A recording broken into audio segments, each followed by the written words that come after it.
നമസ്കാരം. സുഭാഷിതം.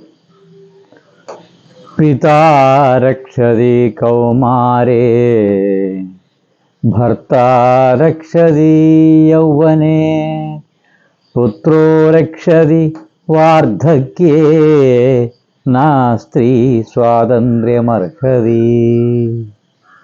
ഇതിൻ്റെ അർത്ഥം, സ്ത്രീക്ക് ബാല്യകൗമാര കാലഘട്ടങ്ങളിൽ അച്ഛനാൽ, പിതാവിനാൽ സംരക്ഷണം കിട്ടുന്നു. യൗവന കാലത്ത് ഭർത്താവിനാൽ സംരക്ഷിക്കപ്പെടുന്നു.